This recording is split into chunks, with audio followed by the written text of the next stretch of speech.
तो third property जो हम लोगों को देखना है वो थर्ड प्रॉपर्टी क्या है, तो dielectric properties of solid. क्या पढ़ना है? Dielectric properties of solid. तो dielectric properties of solid में हम देखते हैं कि डाई इलेक्ट्रिक सॉलिड किसको कहते हैं, डाई इलेक्ट्रिक सॉलिड किसको कहते हैं, तो वो उसको हम लोग देख लेते हैं क्या है। ये किसका टॉपिक है, तो आप लोग देख रहे थे सॉलिड स्टेट का लास्ट टॉपिक क्या था, तो प्रॉपर्टीज ऑफ सॉलिड, जिसमें फर्स्ट प्रॉपर्टी हम लोग पढ़े थे इलेक्ट्रिक प्रॉपर्टी, और दूसरा मैग्नेटिक प्रॉपर्टी, और तीसरा में डाई इलेक्ट्रिक प्रॉपर्टी। तो डाई इलेक्ट्रिक सॉलिड किसको कहेंगे, तो उसको हम लोग देख लेते हैं। The solid which do not conduct electricity on applying electric field but dipoles formation takes place is called dielectric solid, या इंसुलेटर भी इसको कहते हैं। डाइइलेक्ट्रिक सॉलिड को और क्या कहते हैं, तो इंसुलेटर भी कहते हैं, नहीं इंसुलेटर भी कहते हैं।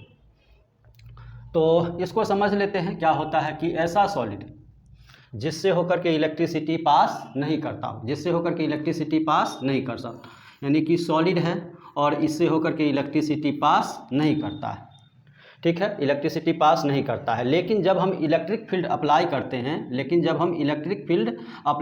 हैं तो डाइपोल का फॉर्मेशन हो जाता है। किसका फॉर्मेशन हो जाता है? डाइपोल का फॉर्मेशन हो जाता है। तो डाइपोल का फॉर्मेशन हो जाता है तो ऐसे सॉलिड को क्या कहते हैं? Dielectric solid. यानी कि डाई इलेक्ट्रिक सॉलिड ऐसा सॉलिड है जिससे होकर के इलेक्ट्रिसिटी पास नहीं करता है, लेकिन इलेक्ट्रिक फील्ड अप्लाई करने पर डाइपोल का फॉर्मेशन होता है। किसका फॉर्मेशन होता है? डाइपोल का। डाइपोल का मतलब क्या हुआ? डाइपोल का मतलब हुआ जिस पर दो पोल हो, जिस पर क्या हो? दो पोल हो। सिंपल भाषा में हम लोग समझेंगे कि डाइपोल क्या, तो जिस पर दो पोल हो। और जिस पर दो पोल कहने का मतलब यानी कि उस पर जो है एक क्या हो, तो निगेटिव पोल हो, और दूसरा क्या हो, तो दूसरा जो है पॉजिटिव पोल हो। नहीं, एक निगेटिव पोल और दूसरा क्या हो? Positive pole. तो उसी को क्या कहते हैं? डाइपोल। यानी ऐसा सब्सटेंस जिस पर निगेटिव और पॉजिटिव पोल दोनों होते हैं, ऐसा सब्सटेंस जिस पर निगेटिव और पॉजिटिव दोनों पोल होते हैं, उसको क्या कहते हैं? Dipolar substance. उसको क्या कहते हैं? Dipolar substance. तो डाइपोल का फॉर्मेशन मतलब उस पर निगेटिव और पॉजिटिव पोल का फॉर्मेशन, पोल का फॉर्मेशन। तो निगेटिव और पॉजिटिव पोल, पोल मतलब क्या? तो पोल मतलब होगा चार्ज। पोल मतलब क्या होगा? चार्ज। इसका मतलब है कि उस पर निगेटिव और पॉजिटिव चार्ज दोनों क्या होगा? क्रिएट होगा। उस पर पॉजिटिव और निगेटिव चार्ज दोनों क्या होगा? क्रिएट होगा। तो पोल मतलब यहाँ पर क्या समझना है हम लोग को? तो चार्ज। पोल का मतलब क्या होता है? चार्ज। और चार्ज मतलब, तो चार्ज दो ही टाइप के होते हैं, या तो निगेटिव चार्ज या पॉजिटिव चार्ज। तो जिस पर निगेटिव और पॉजिटिव चार्ज दोनों क्रिएट हो उसको हम क्या कहेंगे? डाइपोल। उसको क्या कहेंगे? डाइपोल।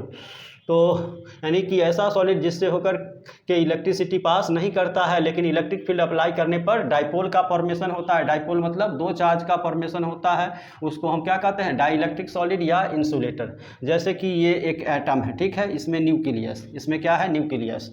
और ये सब जो है सो निगेटिव चार्ज, और ये सब ये क्या है? Positive charge. ये निगेटिव चार्ज और ये क्या है? तो पॉजिटिव चार्ज। देख रहे हैं, इलेक्ट्रिक फील्ड अप्लाई किए इस एटम पर, क्या किए?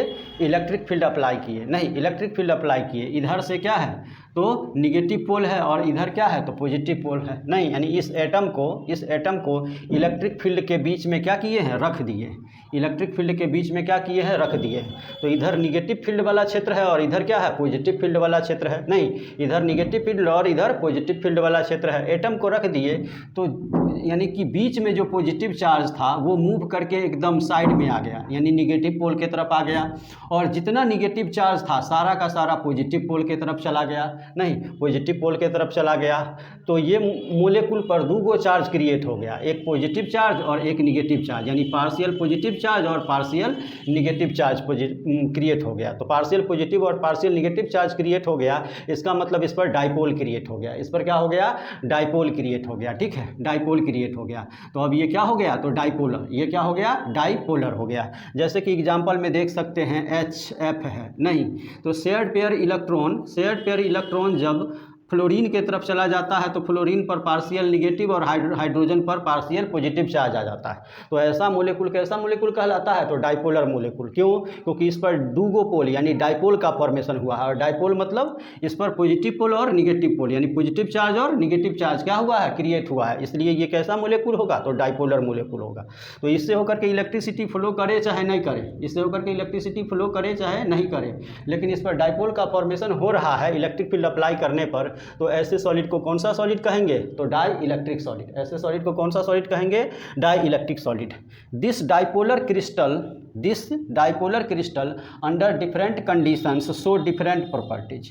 ये डाइपोलर क्रिस्टल जो होते हैं यानी डिफरेंट कंडीशन में डिफरेंट प्रॉपर्टी शो करते हैं। यानी अलग अलग कंडीशन में जब इसको रखिएगा तो ये अलग अलग प्रॉपर्टी क्या करते हैं? शो करते हैं। अलग अलग प्रॉपर्टी क्या करते हैं? शो करते हैं। तो अलग अलग प्रॉपर्टी कैसे शो करते हैं उसको हम लोग देखते हैं। तो अलग अलग प्रॉपर्टी शो करने के आधार पर इसको जो है सो कई भाग में क्या किया गया है? क्लासीफाई किया गया है। नहीं, इसको कई कैटेगरी में क्या किया गया है? बांटा गया है। एक होता है पाइजो इलेक्ट्रिसिटी, एक क्या होता है? पाइजो इलेक्ट्रिसिटी। दूसरा क्या होता है? तो दूसरा पायरो इलेक्ट्रोसिटी। तीसरा क्या होता है? फेरो इलेक्ट्रोसिटी। और चौथा क्या होता है? तो एंटी फेरो इलेक्ट्रोसिटी। तो हम लोग सभी को एक एक करके डिटेल्स में देखेंगे कि पाइजो इलेक्ट्रोसिटी किसको कहते हैं। तो when mechanical stress is applied on dipolar crystal, mechanical stress is applied on dipolar crystal. Mechanical stress कहने का मतलब हुआ नहीं कि ये डाइपोलर क्रिस्टल तो है ही, डाइपोलर क्रिस्टल को मैकेनिकल स्ट्रेस कहने का मतलब इसको धक्का दीजिए, इसको क्या कीजिए? धक्का दीजिए, यानी कि दबाइए इसको। ठीक है, मैकेनिकल स्ट्रेस दे रहे हैं इसको, यानी इसको क्या कर रहे हैं? दबा रहे हैं। ठीक है, मैकेनिकल स्ट्रेस दे रहे हैं यानी कि इसको दबा रहे हैं। तो when mechanical stress is applied on dipolar crystal, तो इस पर मैकेनिकल स्ट्रेस दिए। Electricity is produced due to displacement of dipoles, dipoles के डिस्प्लेसमेंट के कारण, यानी कि जैसे एगो पॉलीथीन ले लीजिए और पॉलीथीन में क्या कीजिए? पानी भर दीजिए। पॉलीथीन में पानी भर दीजिए और पानी भरने के बाद पॉलीथीन को दबाइए। पॉलीथीन को दबाइएगा तो देखिएगा कि एक तरफ ज़्यादा पानी, एक तरफ कम पानी, एक तरफ ज़्यादा पानी और एक तरफ कम पानी। तो जैसे जैसे दबाइएगा पानी इधर उधर क्या करेगा? मूव करेगा। पानी इधर उधर क्या करेगा? मूव करेगा। तो वही होता है यहाँ पर कि मैकेनिकल स्ट्रेस जब डाइपोलर मोलेकुल पर अप्लाई करते हैं तो electricity is produced due to displacement of dipoles, dipole के डिस्प्लेसमेंट के कारण इलेक्ट्रिसिटी क्या होता है? प्रोड्यूस होता है। यानी कि ये पोल सब जो है डिस्प्लेस करने लगता है। इस स्ट्रक्चर में ये जो है एक स्थान से दूसरे स्थान जाना शुरू कर देता है, एक स्थान से दूसरे। तो आप जानते हो कि चार्ज अगर मूव करेगा तो इलेक्ट्रिसिटी क्या होगा? प्रोड्यूस होगा। नहीं, चार्ज अगर मूव करता है तो इलेक्ट्रिसिटी क्या होता है? प्रोड्यूस होता है। तो यहाँ पर मैकेनिकल स्ट्रेस जब डाइपोलर मोलेकुल पर अप्लाई किए तो क्या हुआ? इलेक्ट्रिसिटी प्रोड्यूस हुआ। किसके कारण? तो डाइपोल के डिस्प्लेसमेंट या मूवमेंट के कारण।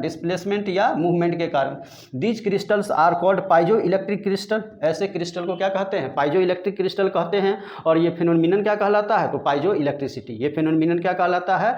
पाइजो इलेक्ट्रिसिटी। नहीं, तो ऐसा डाइपोलर मोलेकुल जिस पर हम क्या करते हैं? तो मैकेनिकल स्ट्रेस लगाते हैं, तो डाइपोल के डिस्प्लेसमेंट के कारण उससे जो है इलेक्ट्रिसिटी क्या होता है? प्रोड्यूस होता है। ऐसे क्रिस्टल को यानी क्या कहते हैं? पाइजो इलेक्ट्रिक क्रिस्टल। ऐसे क्रिस्टल को क्या कहते हैं? पाइजो इलेक्ट्रिक क्रिस्टल। और ये फिनोमिनन क्या कहलाता है? तो पाइजो इलेक्ट्रोसिटी। ये फिनोमिनन क्या कहलाता है? पाइजो इलेक्ट्रिसिटी।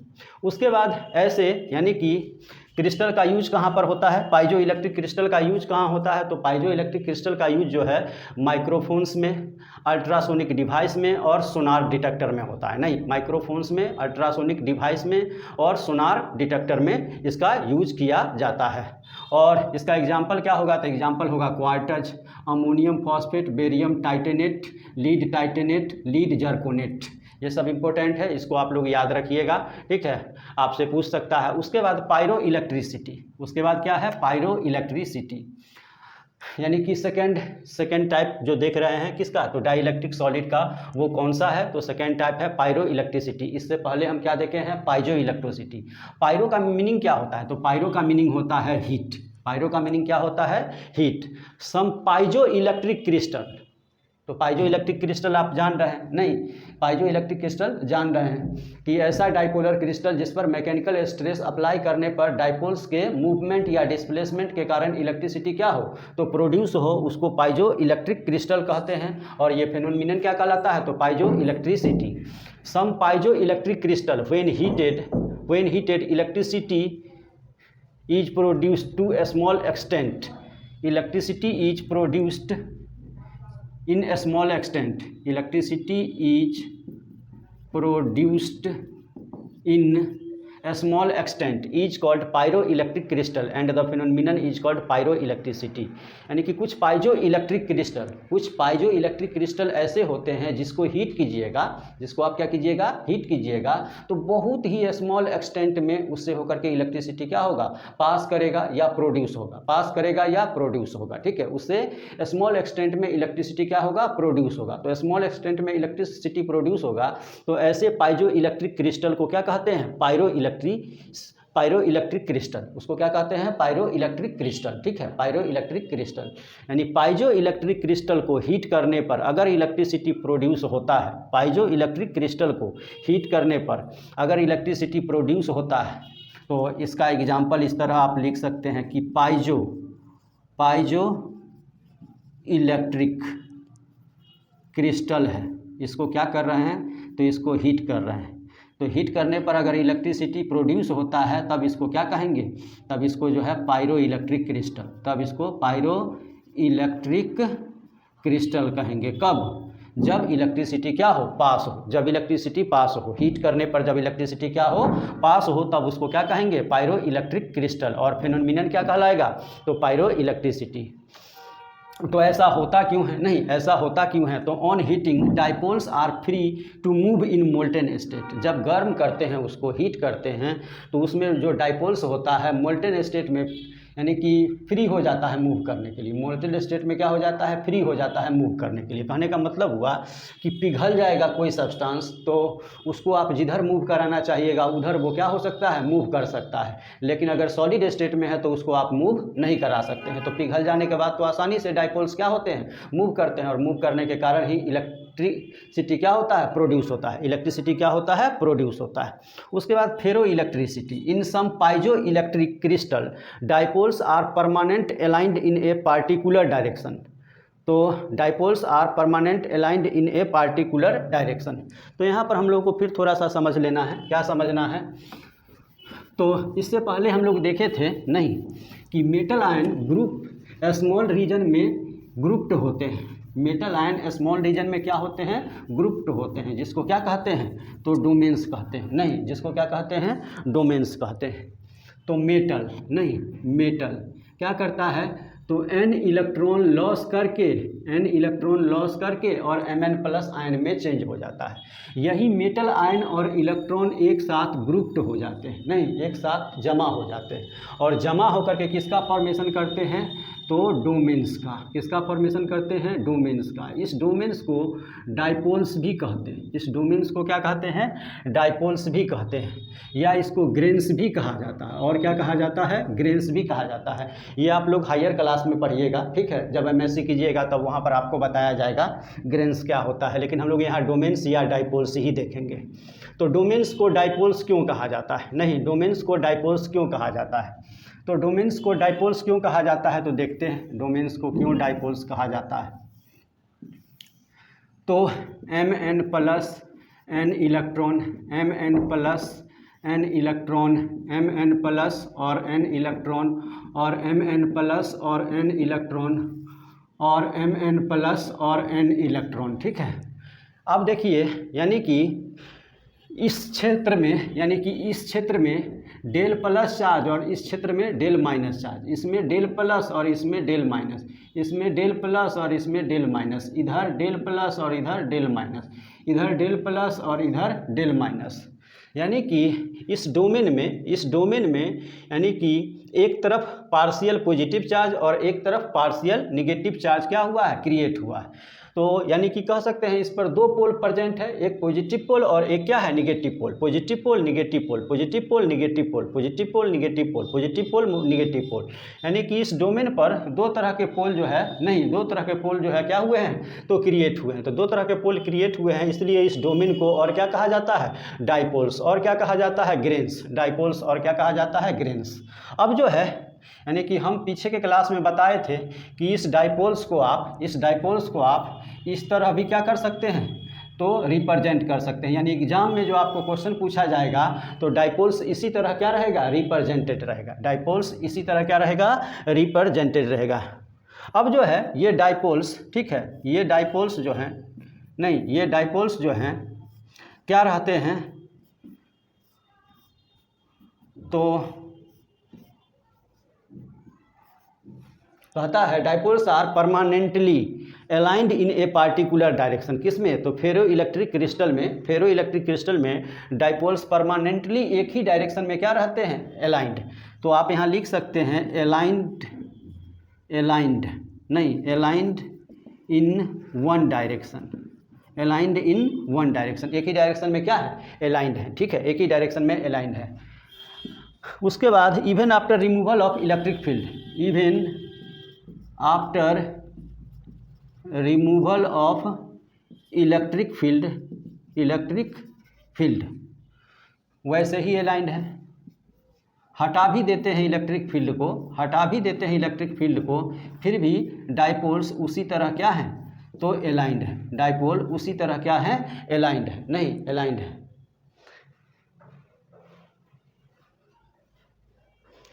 अब क्या है आगे, when applying electric field the direction of polarization changes. यानी कि जब इलेक्ट्रिक फील्ड क्या करेंगे अप्लाई करेंगे नहीं तो हो सकता है इलेक्ट्रिक फील्ड अप्लाई करेंगे तो डायरेक्शन ऑफ पोलराइजेशन जो है, डायरेक्शन ऑफ पोलराइजेशन क्या हो सकता है तो डायरेक्शन ऑफ पोलराइजेशन चेंज हो सकता है। डायरेक्शन ऑफ पोलराइजेशन क्या हो सकता है तो चेंज हो सकता है, नहीं लेकिन यूनी डायरेक्शनल ही होगा। डायरेक्शन चेंज हो रहा है लेकिन यूनी डायरेक्शन ही होगा, ठीक है, यूनी डायरेक्शन। डी तब जो है सो इसको क्या कहेंगे तो फेरो इलेक्ट्रिक क्रिस्टल, तब इसको क्या कहेंगे फेरो इलेक्ट्रिक क्रिस्टल। तो इसका ये फिगर है, इसको आप नीचे में क्या कर सकते हैं नोट कर सकते हैं। तो यहाँ अप्लाइंग इलेक्ट्रिक फील्ड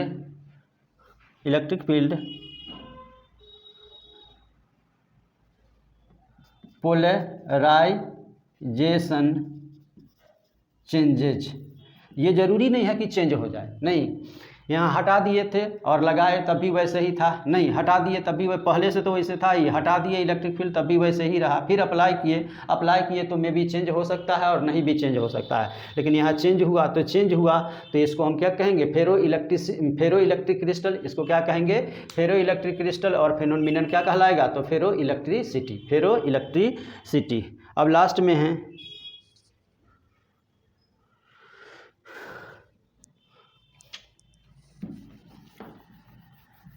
हम लोगों को पढ़ना है एंटी फेरो इलेक्ट्रिसिटी। तो फोर्थ में हम लोगों को पढ़ना है एंटी फेरो इलेक्ट्रिसिटी किसको कहेंगे, नहीं एंटी फेरो इलेक्ट्रिसिटी किसको कहेंगे तो इन सम crystals the alternate dipoles are in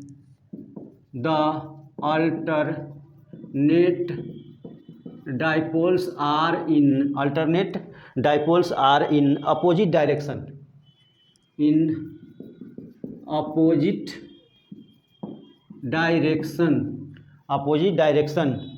so that the net dipoles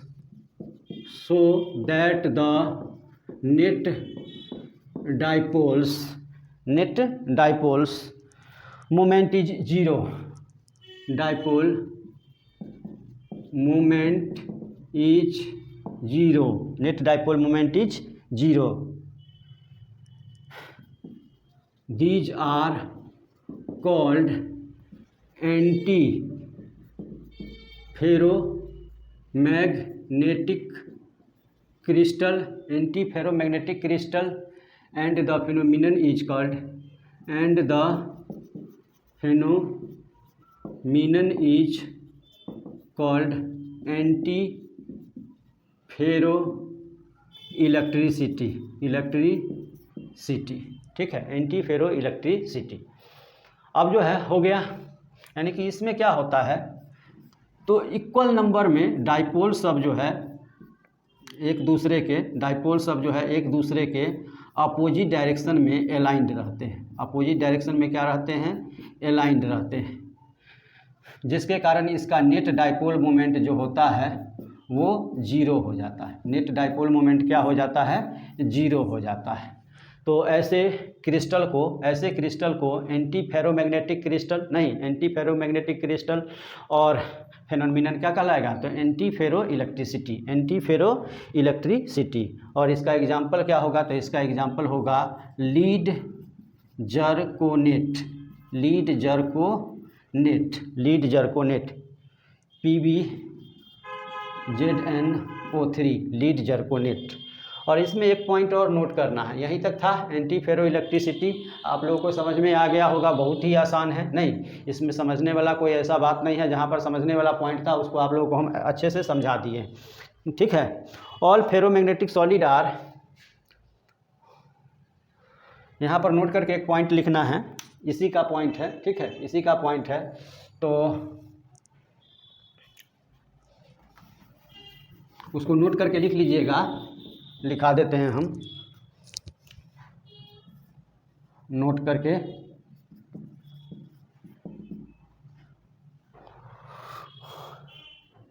all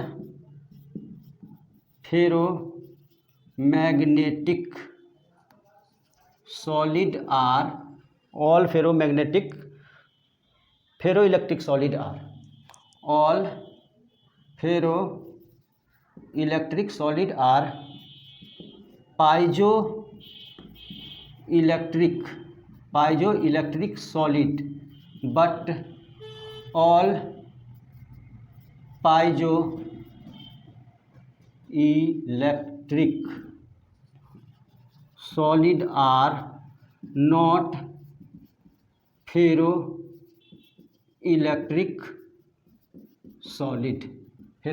solid, यानी जितने भी फेरोइलेक्ट्रिक सॉलिड हैं सभी के सभी पाइजोइलेक्ट्रिक सॉलिड होंगे, लेकिन सभी पाइजोइलेक्ट्रिक सॉलिड फेरोइलेक्ट्रिक सॉलिड नहीं होंगे। तो इस पॉइंट को हम लोगों को ध्यान में रखना है।